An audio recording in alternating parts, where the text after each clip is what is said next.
This movie opens in Haiti, where a pregnant woman happily moves with the children around her. One of them takes Sonance Fielding to the woman for the prayer of her child that will be born. These ladies perform rituals by hitting on their chest and spitting on her feet. After doing this, she returns to her husband, who is taking her pictures, and they move to church. Reaching there, Sonance feels exhausted, so she prefers to rest in the hotel, and Victor Fielding pursues his passion for taking pictures of the church. While resting in the hotel alone, Sonance feels the bed is shaking badly. It's an intense earthquake that has caused chaos in the city. Everybody is running to escape their lives, and she also flees to save her baby. On the other hand, Victor also rushes to the hotel because he is worried about their lives. While arriving there, he notices the building collapsed and is heartbroken. The people who have survived are getting rid of this place, and he prefers to get inside the deteriorated hotel to save his wife. Here, he finds her under the destroyed stairs and takes her to the hospital without wasting a minute. Upon arriving there, he is seated with her wife, who faints. Also, many patients are severely wounded. Even they have lost their limbs. When the doctor arrives, he blasts the bomb on his ear. He has to choose between his wife and daughter. After many years, we can see Angela looking at her mother's stuff and loves to have her mother's scarf. She is the daughter of Victor and Sonance, who has grown up enough to go to school. Victor makes breakfast for her, but she refuses to have it because she doesn't like the meat of innocent animals. Also, we can see a strong bond between father and daughter when they play hide and seek. In addition, Angela takes permission from her father to stay at her friend Catherine's house. Before he replies, he notices her wife's scarf on her neck and takes it from her. Victor cares a lot about his wife's things, as if they are most precious to him. Also, their neighbor, Anne, admonishes them for not throwing garbage at the trash box. While dropping her school, he meets with Catherine, who has also made an excuse with her parents to stay at her friend's house. During class, they convince her friend not to reveal anything to their parents. When they got off from their school, Catherine and Angela moved to the forest. Doing this, their friend is also watching. On the other hand, Victor is taking pictures of other people. Here, they have planned to call the spirits and inquire about another world. By lighting the fire through the woods, they get inside the shabby place, which is ugly and scary. Sitting there, they have started chanting by blanking their minds. When he checks out on his laptop, their faces are disfigured for a second. After winding up the things, he gets back to his house and finds Angela is not there. He is stunned because he has already asked Angela to return till dinner. Worrying about her, he calls Catherine's mother, Miranda, who also doesn't know about, calls Catherine's friend home. They are all taken aback by not finding their children and prefer to go to the forest to find their children. Here, Victor has reached the creepy place where he finds the shoes of her daughter and the bracelet that belongs to her wife.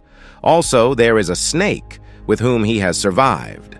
Apart from this, Miranda and Tony have found their bags, but their children are missing. Before it was too late, they went to the police station. Through the CCTV camera, they have watched them moving toward the forest after school. Later, their location can't be traced, which is shocking. Their parents are getting panicked, and minor conflict can be seen between Victor and Catherine's parents. After this, the police and parents searched for everyone, but were unable to find them. With an upset mood, Victor gets back to her home and watches his door open. His friend, Pastor, has called benefactors to pray for Angela. Watching them at his house, he has asked them to get out of his house because he has become an atheist after the death of his wife. Checking out her stuff, he finds Mother's word on her paper toy. The following day, a farmer tells his son to bring some stuff to cure the horse. When he moves to farmhouse, he looks at the girls who don't know where they are. Police are informed about them, and they are taken to the hospital after seeing their wounds. Their parents have reached the hospital, and Victor moves to her daughter. She reveals that it's almost night since she has been away from her house.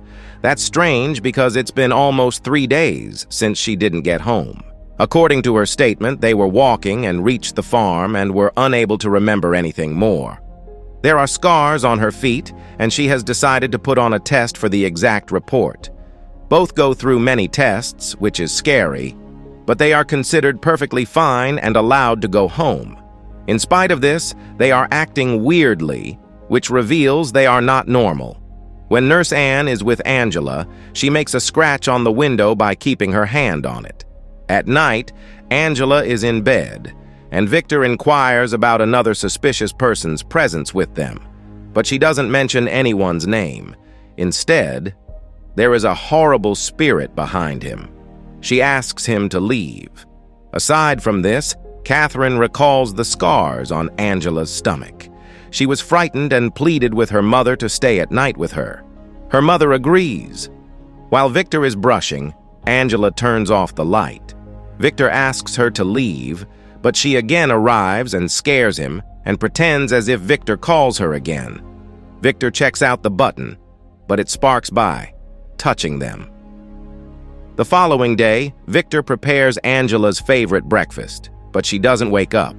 When he goes to check on her, he finds her bed is wet, which means she has peed on her bed. She takes her to the toilet to take a bath and is about to clean the bed. Suddenly, he hears the noise and rushes to the washroom, where he finds blood in the bathtub and a nail on the edge of the tub. When he searches Angela into the room, she wraps scarf in his face and throws him away. Later, her body started shaking and trembling. He becomes worried and immediately takes her to the hospital. In the church, Catherine's family is seated where the preacher is preaching. But Catherine is ignoring and remains mum by tilting her neck. Like this, she looks horrible, and her patient moves to drink Christ's blood. When they return, they find she is not at her seat. Tony moves to search for her, but he finds she has scattered everything. Apart from this, she appears from the main door, where her clothes are dirty, and she is repeatedly saying, "blood" and "body." Even the preacher is scared to watch her, and her parents take her to the hospital because her condition is uncontrollable. Later, Tony shares his point of view that there can be a hormonal problem in their behavior. But Victor clarifies it by saying how it can be a hormonal problem when they remove their shoes to move many miles away. Further, Miranda also shares her opinion that they are possessed by something because Christ has also died for 3 days and goes to hell. After 3 days, Christ has returned. The same case has happened to them, and she has a strong belief that evil spirits possess them. Victor doesn't trust them. Late at night, when Anne examines her, Angela opens her eyes and utters her nun name. Also, she reveals about her past and gives an evil smile. Angela's stomach is bleeding suddenly, but she is smiling as if it's nothing. The following day, Anne meets with Victor and informs him about Angela's condition. She says that someone possesses her, but Victor doesn't believe her.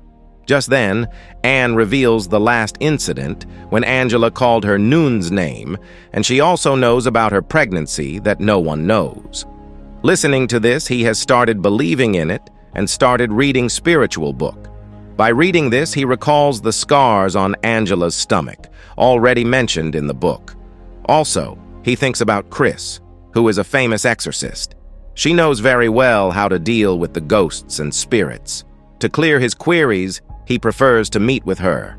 On the other hand, Anne moves to Father Maddox and takes his help to save the girls. Also, Victor meets with Chris and informs him that these things exist, and she can help him.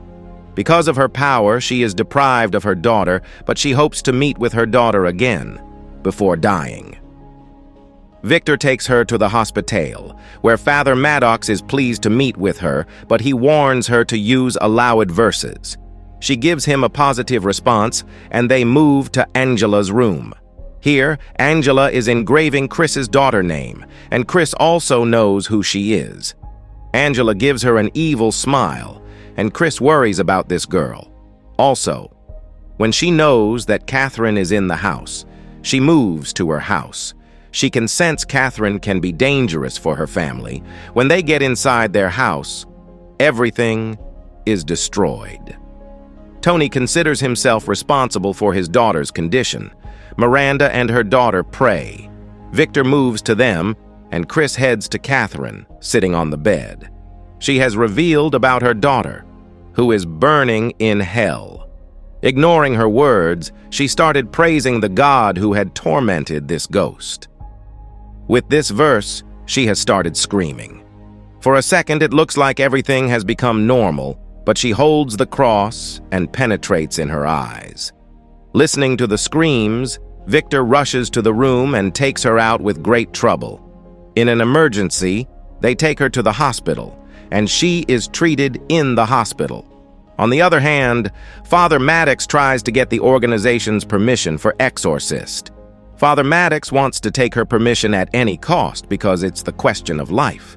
Aside from this, Victor apologizes to Chris for taking her here. But she doesn't bother and shares Catherine's words with him. She doesn't believe her because she firmly believes her daughter is alive and she will meet with her one day. After this, they move to the church and get help from the preacher. Later, Victor moves to ladies whom Pastor has already called to pray for her daughter. She is in the graveyard and taking mud from there. Also, she asked him to help others and stay in line with humanity to follow the Christ way. Further, if they want to save their children, they must gather them in one place and pray to God to purify them. She has made a circle at Victor's house to connect this world to another one. They put 2 chairs in this circle and fixed it. Also, Miranda is weeping and telling her husband that she can't let her daughter go. Tony calms her down, and they take these girls to the house where they must purify. Their benefactor is also creating purifying water. Aside from this, Father Maddox arrives to tell them that he cannot help them. He is not allowed to do this because the organization thinks this matter should be dealt with in the psychological hospital. According to them, they shouldn't mess with another world. Anne tries to convince him because it's a matter of 2 innocent girls. But he is bound to the organization and can only do a favor by giving her a spiritual book. By reading this, she can perform the same ritual. Also, he tells her what verses she needs to perform. She is also a nun and knows what she should do. By taking this responsibility on her shoulders, she tells everyone about it. First, they panic, but she calms them down by saying God has given her responsibility. She had to leave the nun profession when she got pregnant. But it's the will of God because she is chosen to deal with this. They all appreciated her and got inside to start the purifying ceremony. Both girls are bound to the chair and they are laughing mysteriously. Ignoring their smile, Anne started praising God and ordered these devilish spirits to leave these kids. Blood has started coming out from their mouth, and Angela calls her characterless and accuses her. All of them are praying to God. Later, the benefactor started purifying them with the holy water. When she pours water on them, they start trembling as if they are feeling extreme pain. In acute agony, they take out smoke, which reveals they will explode because their body has heated up. To control them, the benefactor takes water in her mouth and spits on fire, creating smoke. This smoke has calmed them down, and she asks Victor to throw water outside. While throwing, he met Father Maddox, who was praying in the car. Victor asks him to get inside because it's the right time. Getting inside, he sits before his daughter and believes in God. She rebukes him for not choosing her. When he is asked to choose between daughter and wife, he chooses his wife. Also, she asks them to choose one of them because only one can survive. But Miranda doesn't get trapped and refuses to do so.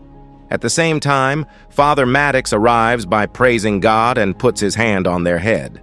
Unfortunately, these evil spirits kill him by twisting his neck. Just then, Victor tries to convince his daughter that he loves her a lot. Victor asks her to fight back with this spirit, and his love works. But Catherine provokes her dad to choose her. Thus, Tony has chosen Catherine out of love, and something has started in their body. Angela's body started flying, and she took out black material on the floor. Catherine's condition is also pathetic, and Angela's heart beating has slowed down. After some time, Angela's heartbeat has again revived, and Catherine feels like she is taken inside the water by spirits. She has died, but Angela has survived. Spirits have tricked them. They have taken Catherine, and Vector is glad to see her daughter fine. Later, everything moves to its own order. Angela has again started going to school, and Chris meets with her daughter. Her belief has won. Her daughter is alive.